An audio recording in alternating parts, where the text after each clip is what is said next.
Do it feel like we're being told the truth? From 2 weeks to slow the spread to wear full masks, bend over and spread them. Does it feel like they're lying? They are telling us 3 major lies. Big old fat lies, and I'm going to explain to you what those are. But before I do that, I'm going to give you an analogy to help contextualize what it is I'm explaining. So imagine you have a very unscrupulous, murdering, psychopathic father. He kidnaps his own child, stuffs him in a closet, and then runs to the police station and says, "I'd like to report a missing child." Police go through all the work that they're going to do, and they issue a missing child report. Amber Alert goes out, and next thing we know, the whole city is on a hunt for a child. Now, you've got police investigators and FBI and, good citizens involved, and everybody's pitching in to try to figure out where this missing child is. Everybody's got clues. Oh, maybe we saw her over here. This guy looks suspicious. Is that guy fishy? Maybe we shouldn't trust this guy. All these things happen. And everybody's operating, for the most part, altruistically. But the whole hunt has been thwarted and misaligned from the very top. This is what we're dealing with this COVID situation, y'all. From the very, very top, the major lies have come from the tip top. And for the most part, in between, you have a bunch of good scientists, epidemiologists, and doctors trusting people they probably shouldn't be trusting, but nevertheless doing what they think they should be doing to help. There's a very famous quote. Maybe you've heard it. If you're going to tell a lie, make sure it's a really big one. You know who said that? Hitler. In Mein Kampf.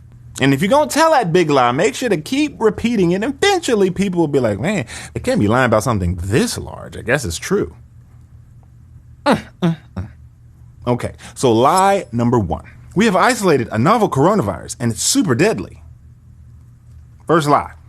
The pandemic has touched the entire world to a relatively detrimental extent. Everybody knows somebody, most likely, who has been affected, whether directly from the upper respiratory disease or from some secondary or tertiary situation dealing with lockdowns, job closures, etc. The problem is, scientifically speaking, when you actually look at the science, there is no novel coronavirus.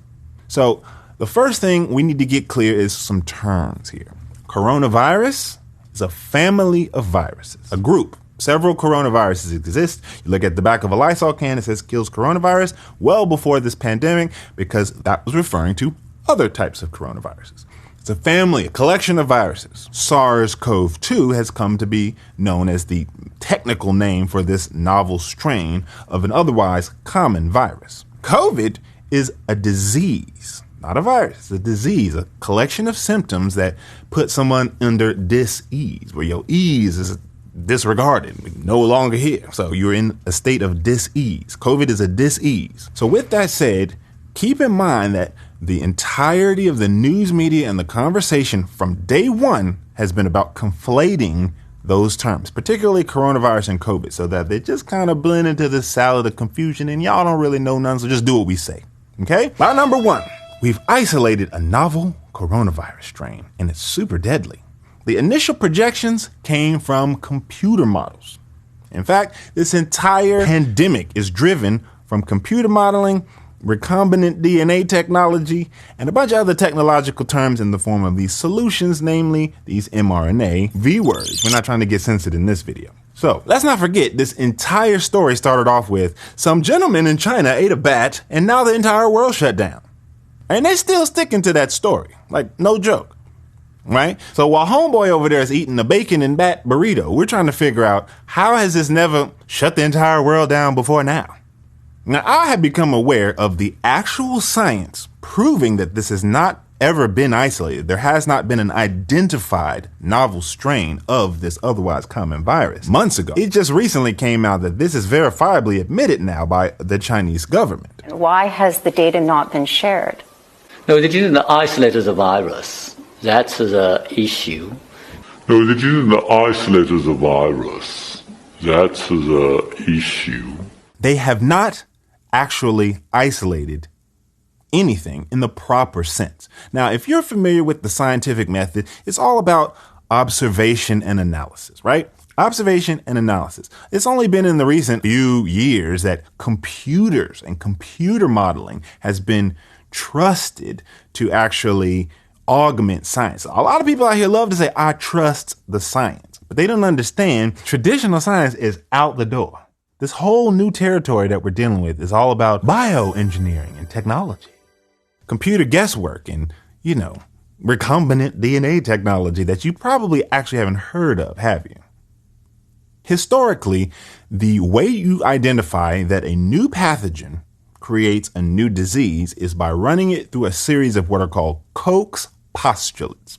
This is named after a scientist from the 1800s named Robert Koch, who was very famous for developing plenty of scientific studies. The Koch's postulate method has been tried and true since day number 2, and they just decided that with this pandemic, they were going to completely forego that entire process. The sequence, in a nutshell, is to isolate and purify a unique, intact microorganism that you run through a series of 4 steps to determine a few important things. That this is, in fact, a novel or new thing you're dealing with, and it's something that causes the disease in question, and it's something that can be replicated in other similar organisms. Postulate number 1, the microorganism must be found in the disease host and not found in healthy hosts.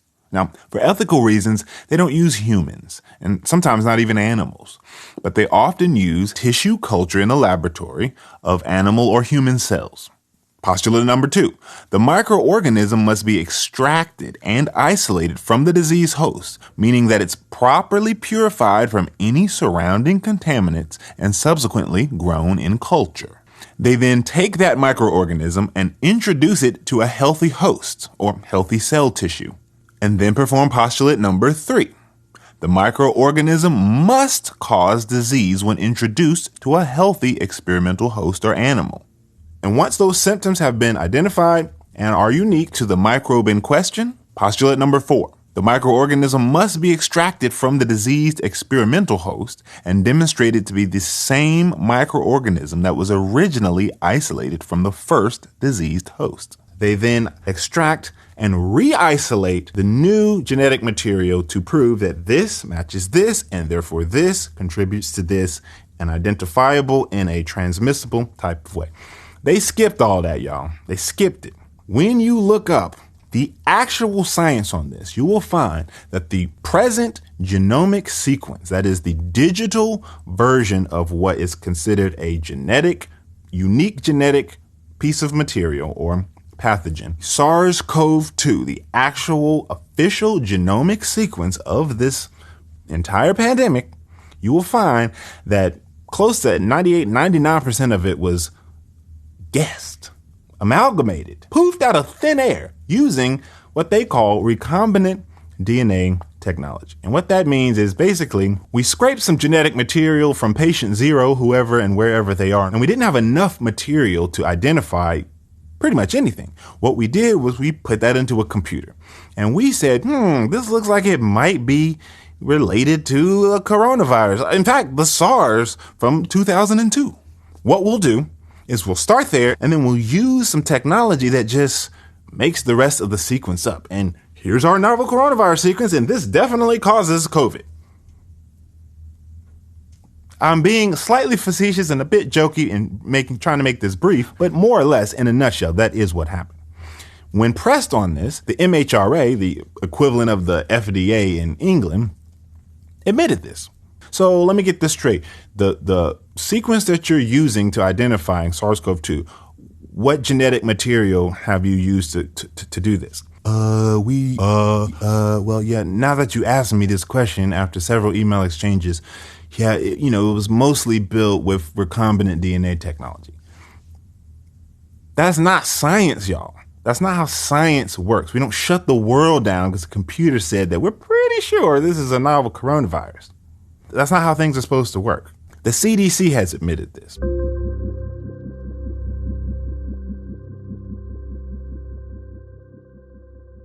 The World Health Organization has admitted this. The MHRA in the UK has admitted this. I'm not making this up. I didn't wake up one day and say, you know what, I feel like a new conspiracy today. I'm just going to make something up. Let me see. I bet they didn't even sequence this. No, that did not happen. What did happen is I began reading. And I knew that they have a history of lying to us, particularly as it relates to health measures and things that are fear and control based.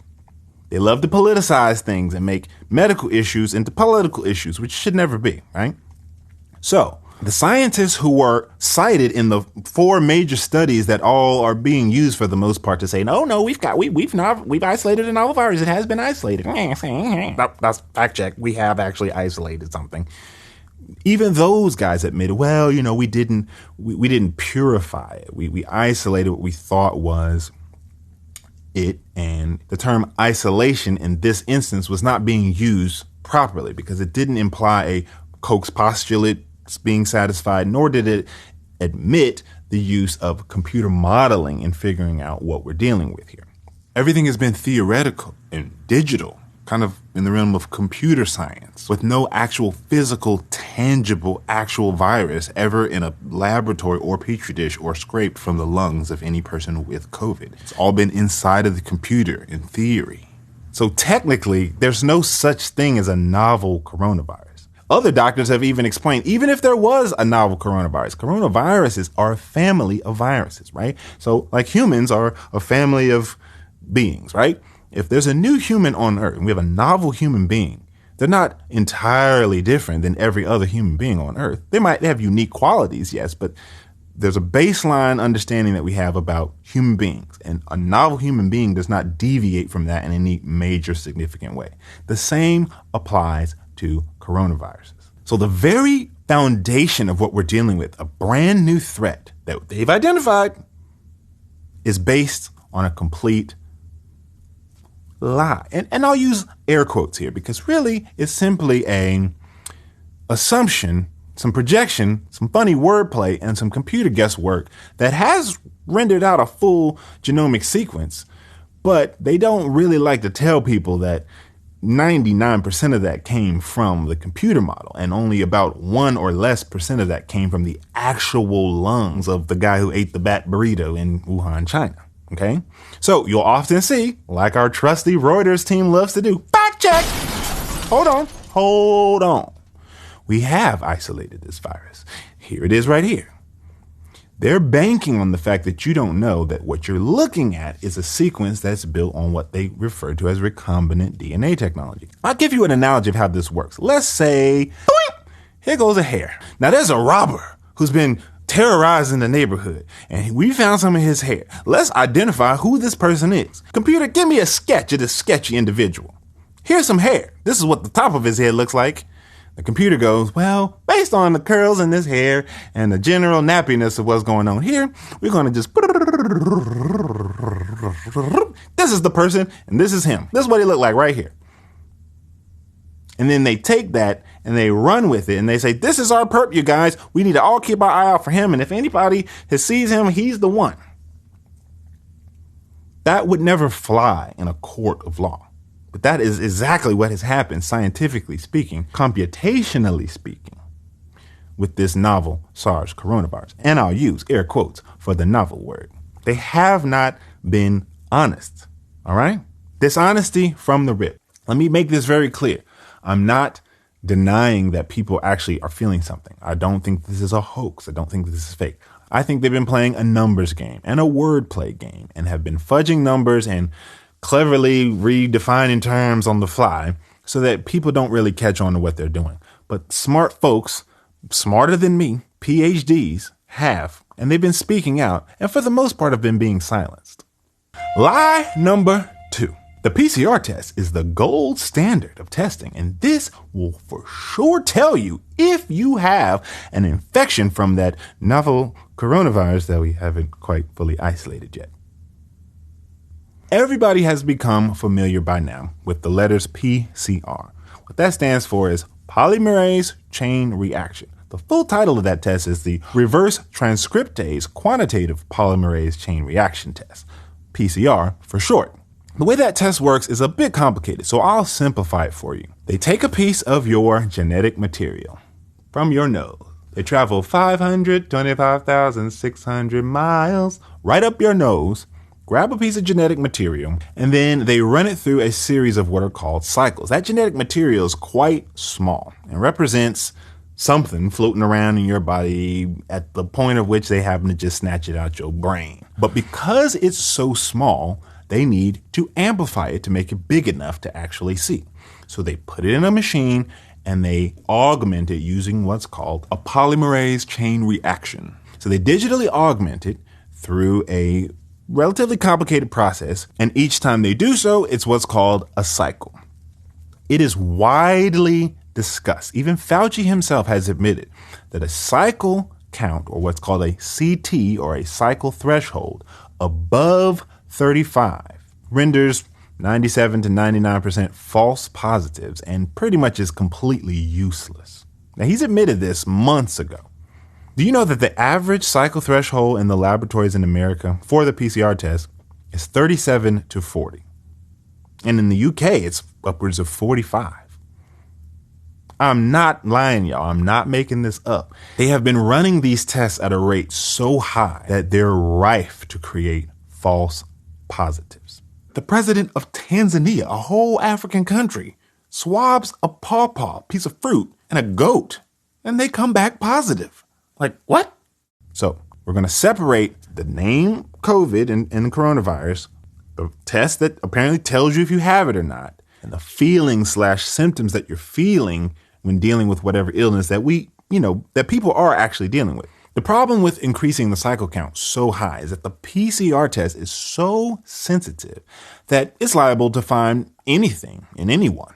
In fact, that's exactly what the Nobel Peace Prize winning inventor of the PCR test himself, Kary Mullis, said in an interview as it relates to HIV. If they could find this virus in you at all, and with PCR, if you do it well, you can find almost anything in anybody. It starts making you believe in the sort of Buddhist notion that everything is contained in everything else, right? I mean, because if you can amplify one single molecule up to something that you can really measure, which PCR can do, then there's just very few molecules that you don't have at least one single one of them in your body, okay? Those tests are all based on things that are invisible, and the results are inferred in a sense. PCR is separate from that. It's just a process that's used to make a whole lot of something out of something. That's what it is. But it's not. It doesn't tell you that you're sick, and it doesn't tell you that the thing you ended up with really was going to hurt you or anything like that. Now, he was talking about HIV in that clip, but people have to understand that the human immunodeficiency virus, which leads to the AIDS syndrome, is very much a comparable situation to what we're dealing with here, as the novel coronavirus leads to COVID. HIV, a virus. AIDS, a disease. Coronavirus, a virus. COVID, a disease. So keeping in mind, you can be HIV positive but not have AIDS. And everybody understands this. And the equivalent to that in COVID is being asymptomatic. Having this novel SARS coronavirus that they still haven't actually isolated or identified leads to one catching COVID. You can have it, but not necessarily have full-blown COVID. That's what they call asymptomatic. The issue here is that they've made an entire social experiment out of fear, driving fear based on the idea that asymptomatic carriers could spread this and just might kill your grandma. Despite the fact that both Fauci and the World Health Organization have admitted that asymptomatic carriers don't really drive pandemics. But from the data we have, it still seems to be rare that an asymptomatic person actually transmits onward to a secondary individual. But the one thing historically people need to realize, that even if there is some asymptomatic transmission, in all the history of respiratory-borne viruses of any type, asymptomatic transmission has never been the driver of outbreaks. An epidemic is not driven by asymptomatic carriers. Now, they admitted these things, but has any legislation gone down? Or has anything changed in terms of how we're dealing with this? No. Have they communicated this? Has they used the communication channels to make the average person aware of this, to reduce the fear so that maybe we can go see grandma? No. They have pushed every button to silence every person who's saying anything other than what they're saying on the television and in the mainstream to lead to one solution. Doink, doink, doink, doink. And you know exactly what I'm talking about. So everybody's familiar that the antibody test is considered, well, it's a quick test, a rapid test. We can get the results quick, but it's not as ironclad as a PCR test. Most people have never told you that there is a more accurate test than the PCR test. Problem with this test is that it's quite expensive and you need, specialty laboratory equipment to actually run it. So this intermediate level test, a test that's not really designed to be used in this way, is being misused, and this is the key to driving the pandemic. The idea that a positive PCR result definitely means you have this novel coronavirus that they have not actually isolated, or COVID, even if you don't feel like you do, even if you're completely asymptomatic, which prior to 2020 was called a healthy person. So the second lie is key because the only test that they're trusting to tell you that you have COVID, despite whether you feel like you have it or not, is not actually designed to do that. And in fact, the inventor of this test said, never use my test for clinical diagnosis. The test is not designed for that, and it's too sensitive, and you don't know that the thing that you're identifying by this amplification process is actually enough of anything to make you sick. Or if it's part of a novel anything, it might be part of an old coronavirus, like the common cold. It might be part of some juice you got in the flu shot from 3 years ago. It could be something you breathed in at Becky's house. Who knows? The PCR test, as wonderful as it is being misused. And most people are not being told this. If you want more clarity on exactly how they're misusing this test, I already got a video about that up on my channel. It's called PCR Illusions and Cycle Threshold. Check it out. Lie number 3. The only way that you could possibly catch COVID is to have come into contact with someone who is infected with this novel coronavirus. The one we haven't quite isolated properly yet. And if you happen to test positive, then therefore you know for sure you have COVID. Now in this section, I'm going to tame the jokes down just a little bit because, to be honest, everybody at this point probably knows someone who has suffered, gotten COVID, perhaps even died from COVID.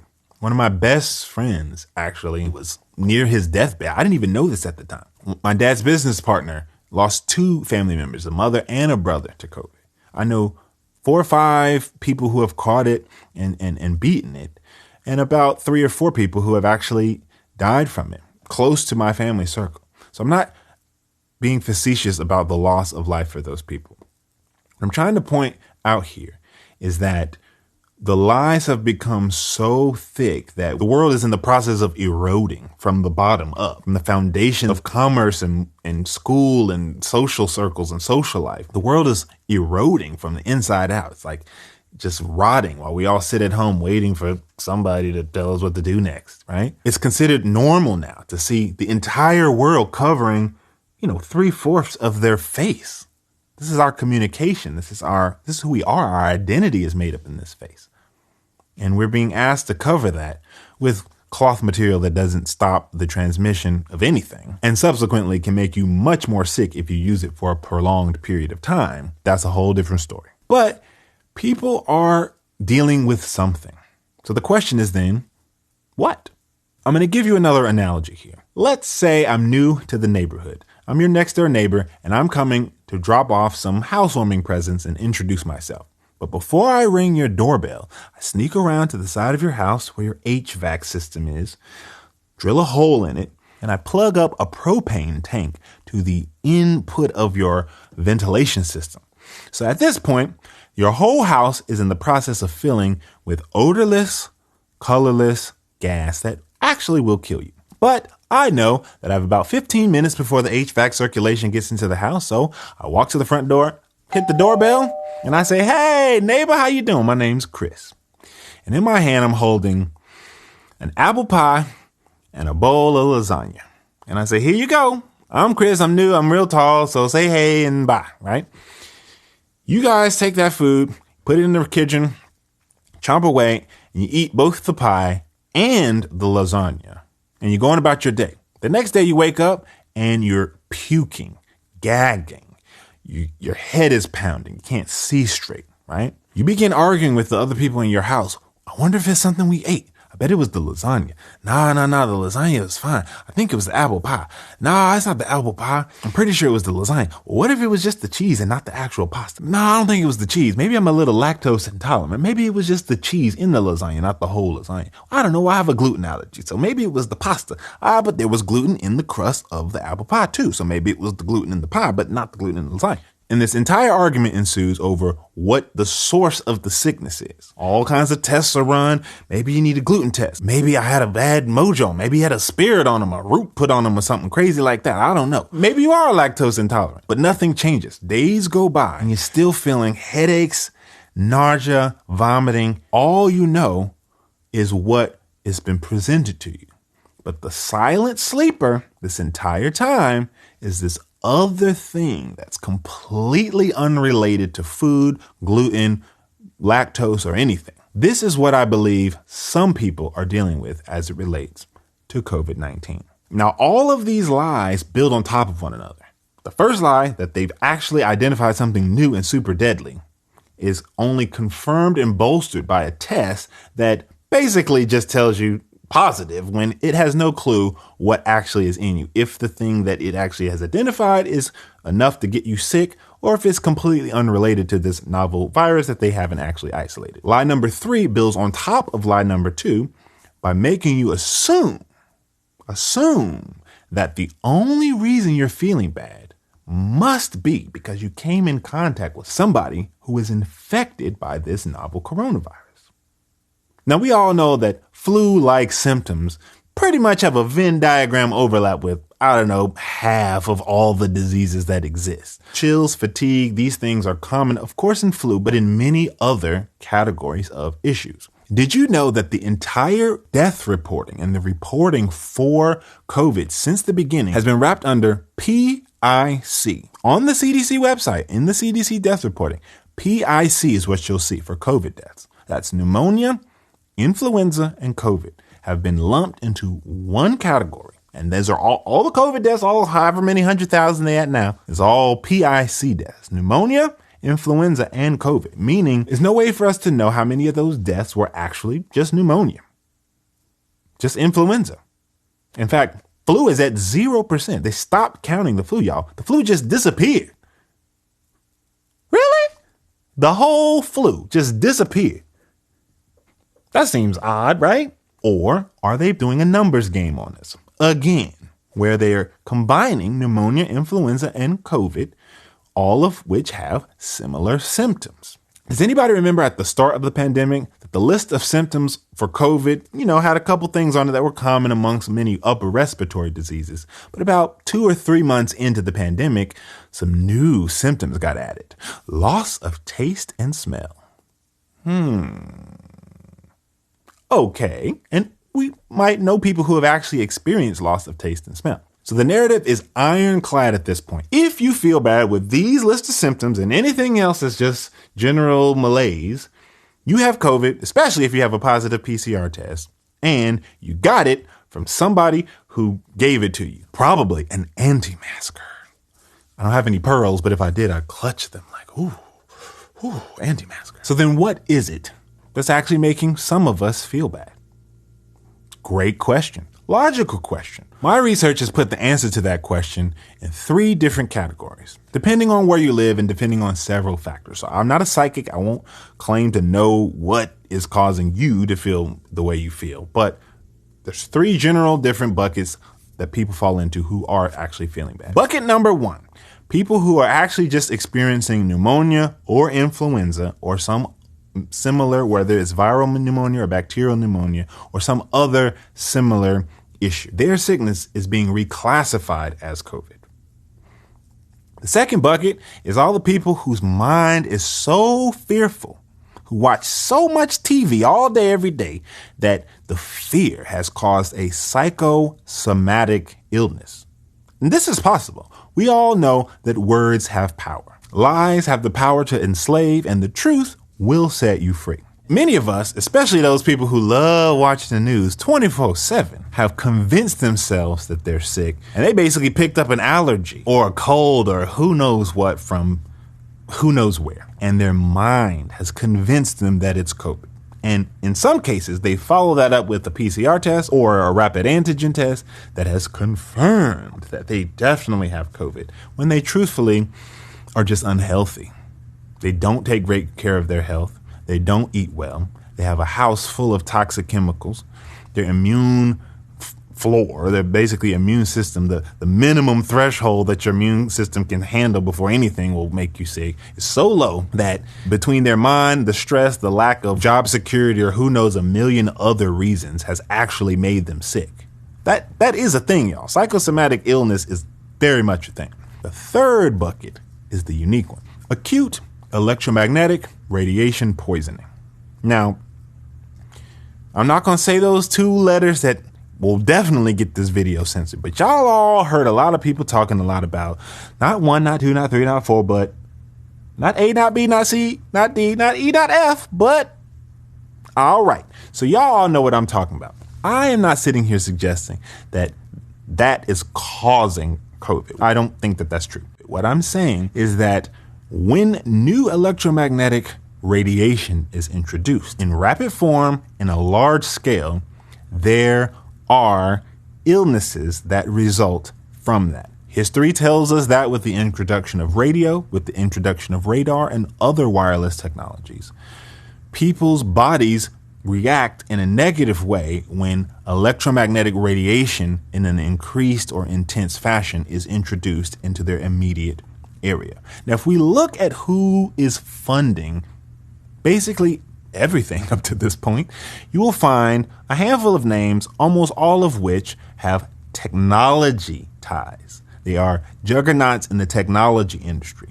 The solution that they have been promoting up to this point are mRNA based. This is technology. The computer models that told us half of America is going to die if we don't lock down tomorrow was a computer model, right? A technological foot that has gone forth to give us the reaction and the solution. The powers that be love to operate using a philosophical dialectic called the Hegelian dialect, named after a philosopher, George Hegel. If you can control the thesis to an idea and the antithesis or the antithesis to an idea, and both of those are in your control, you can actually derive a synthesis, a solution that you desire, if you control the two arms and the two extremes of what we're dealing with. They call it problem, reaction, solution. Okay, so we know that the solutions are all tech-based.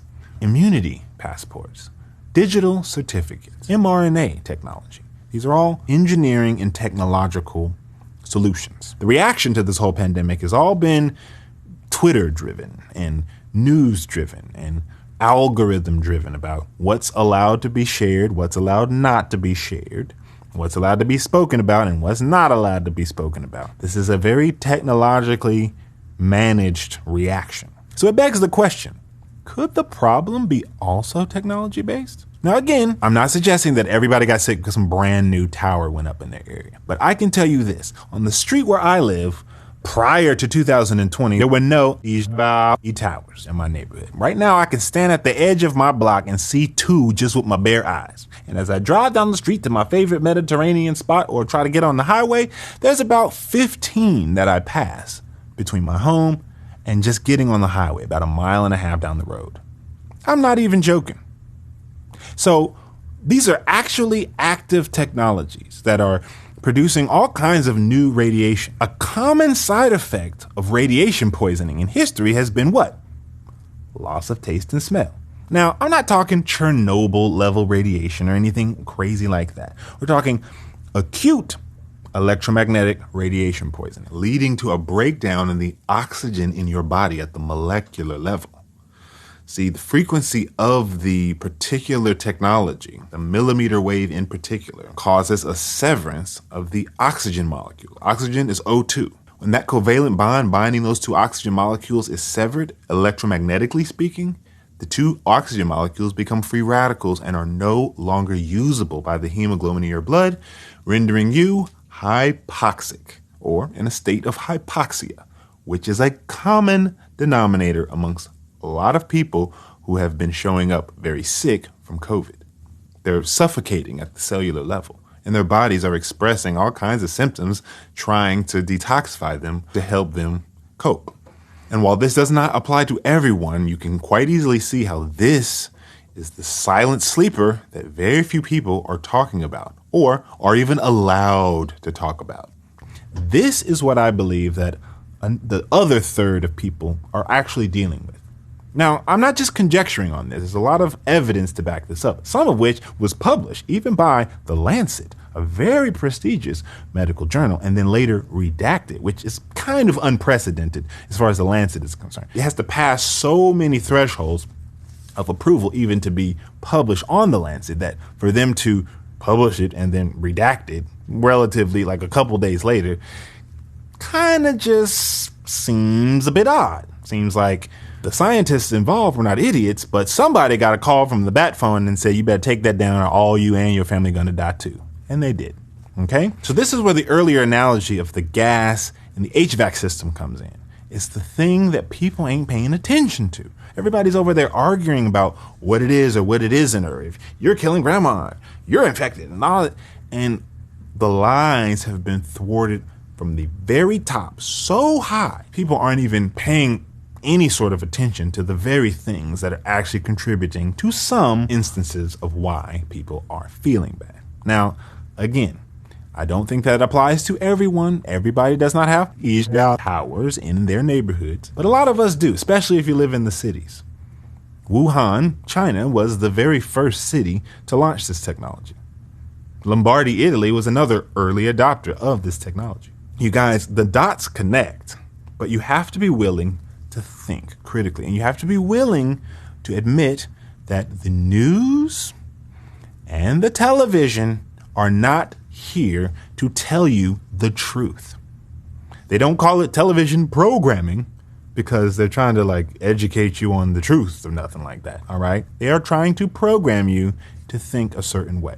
There are many of us who love science. Do not let them tell us this is anti-science. This is the furthest thing from it. Everything I'm saying to you is based on evidence that I've read from much more credentialed people that have said it. Take their word for it if you don't take mine. Now, you don't have to take my word for any of this stuff. In fact, I hope you don't just take my word, because that's how we got into this problem in the first place, just taking somebody's word. Look up the science for yourself. You are smart. I am not going to sit here and gaslight you. I am not going to sit here and call you stupid. I don't think you're stupid at all. I think you're very smart, provided that you can read and stuff like that. And I think that you are capable of looking into and understanding some of this science for yourself. I have provided a PDF of a bunch of resources to back up all the stuff that I'm saying with PhDs, scientists, epidemiologists, virologists, doctors, and healthcare professionals that are much smarter than me. Everything I'm saying to you is just a simplified, colorful way of presenting the much more boring science. The real science will just lead you in a completely different direction than bend over and spread them and take an anal swab over putting 4 masks on you and tell you to go back home. And I don't want that. I'll pass. Now, there's a lot we still don't know about what we're dealing with here. Okay, I don't know it all. But one thing we do know is that they haven't actually isolated anything new. Furthermore, the test that they're using to tell you that you're definitely sick is not equipped to properly do that. Third, it's an assumption on your part that the only reason you're feeling this way, COVID-y, with these upper respiratory symptoms, is because somehow you came into contact with somebody who had this virus. Because that simply is not necessarily the case. Now, I'm using necessarily because perhaps there is something novel, something unique floating in the form of a bacteria or a virus or a spore or a fungus or who knows, right? So I want to be very fair in saying I'm not an oracle. I'm not a psychic. I don't know what everybody's dealing with. All I know is what the science actually says. The science says they have not actually properly actually identified anything novel in any way. The science also says the PCR test is being misused. I just had a wonderful phone call with a personal friend of Kary Mullis, the inventor of the PCR test. She was his doctor actually for a while. And she confirmed a lot of the things that I'm saying about what he's saying about the misuse of his tests. So I'm speaking with the individuals who actually know these people, right? I'm just a guy. I can read. But what I know is I have common sense, and I know this doesn't feel honest. I don't feel like we're in a season of honesty and transparency here. I feel like everything since 2 weeks to slow the spread till now has been a complete series of half-truths, outright lies, wordplay games, conscious convolution of coronavirus and COVID, using them so interchangeably that you can't help but assume that if you have COVID, then you definitely have coronavirus. Draconian laws, mask mandates, all kinds of things that are geared around social fear engineering and psychological manipulation. Not science, psychology, behavioral science, but not actually molecular science. I just can't help but speak up on this stuff, you guys, and share some of the things that I've been learning. And as always, I'm gonna back it up with some receipts. So you can look at the link in my bio to know some of the details and some of the science behind what it is I'm claiming here in this video. We all know people who are dealing with COVID in one way or another. Okay. At this point, everybody's got to know at least somebody. Maybe you only know one person, but somebody is dealing with it. I talk to EMTs, nurses, first responders. Many of those people are wonderfully smart, good-hearted people. But because you're a doctor or a nurse or a scientist even, does not make you impervious to being deceived. There's no like, oh, I got my medical degree, so it's impossible that I can be lied to. Most doctors just took the World Health Organization at their word when they said we've identified a new virus here. Just like for my initial analogy, most police chiefs would just take a father at his word if he says his child is missing, right? But we're at a point where our country, your country, depending on where you live, is crumbling, is breaking down, eroding slowly through social measures. From 3 big lies from people who have built their careers off lying and dishonesty.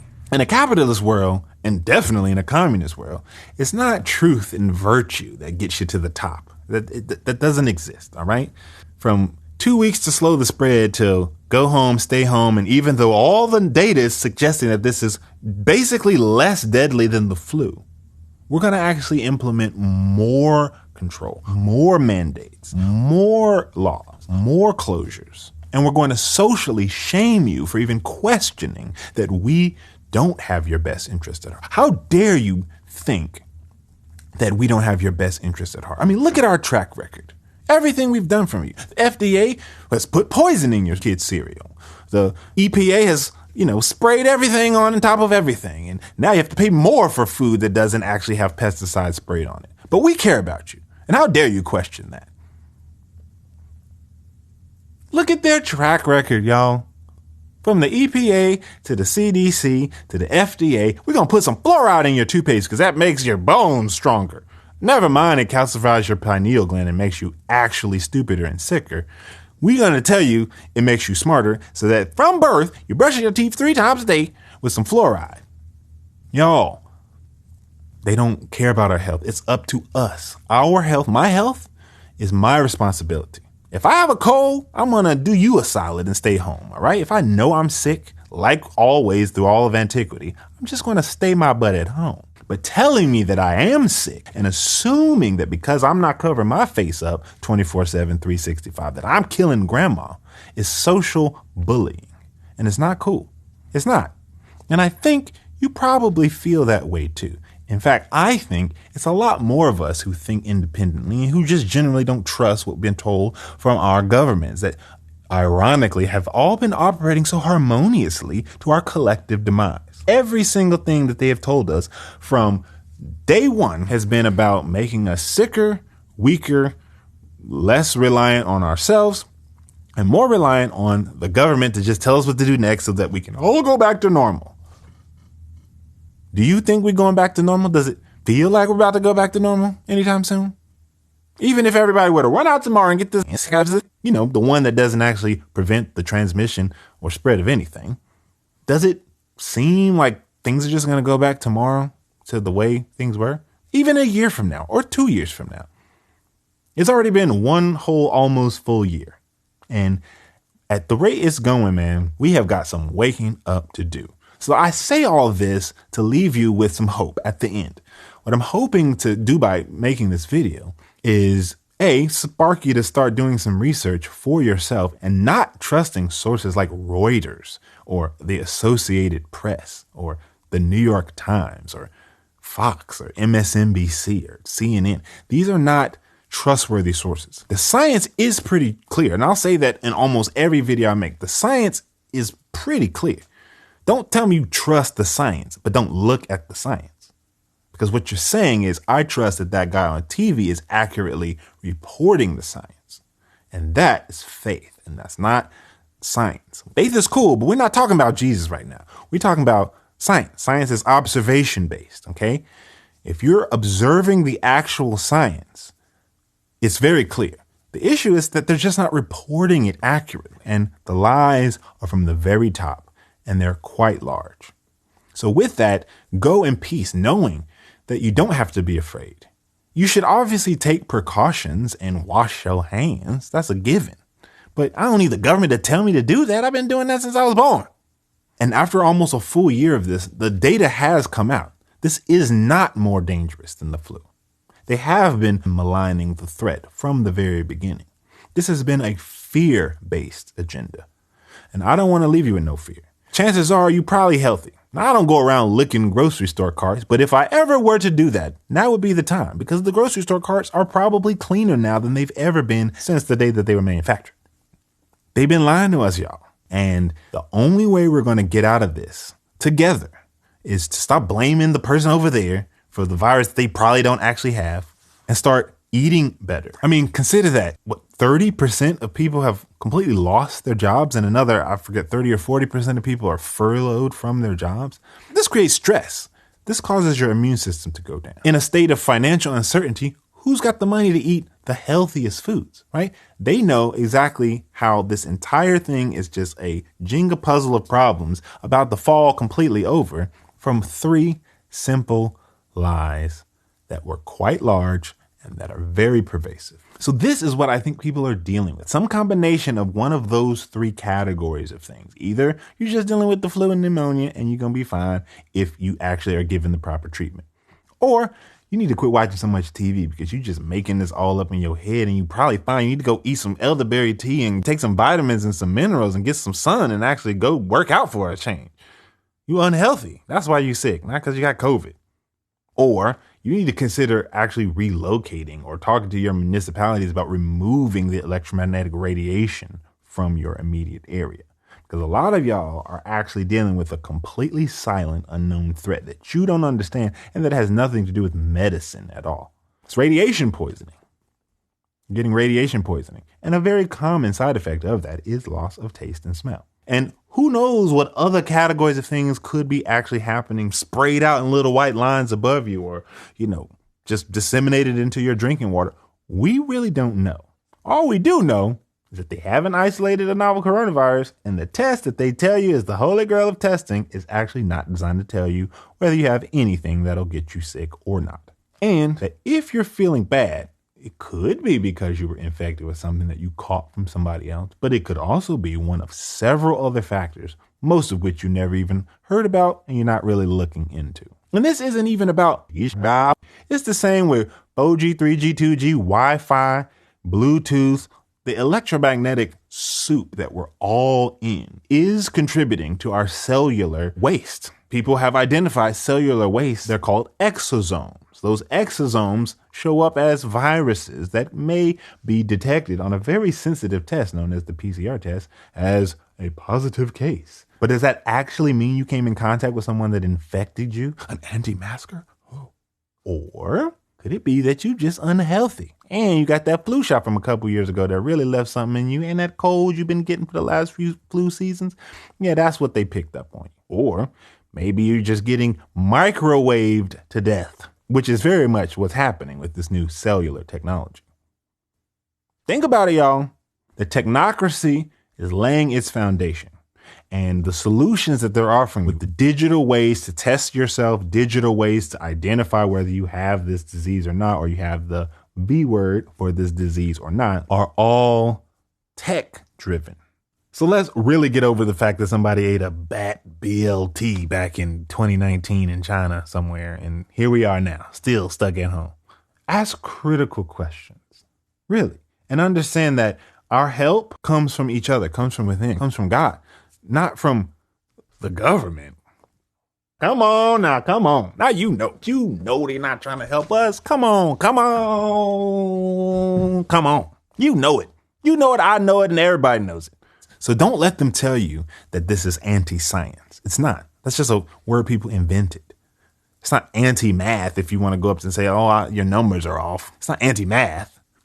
It's not anti-science at all. I've looked at more science in the last 11 months than I looked at my whole life. And I actually come to appreciate the scientific method and scientists, honest scientists, a lot more, because science provides a very, for the most part, logical way to identify and break things down and understand things, understand the world around us. This is not anti-science. Don't let them say that. This is anti-propaganda science. This is anti-liance, because y'all lying.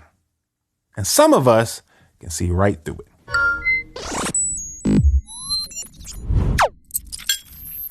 As always, if you want any evidence for what it is I'm saying, click the links in my bio and start reading.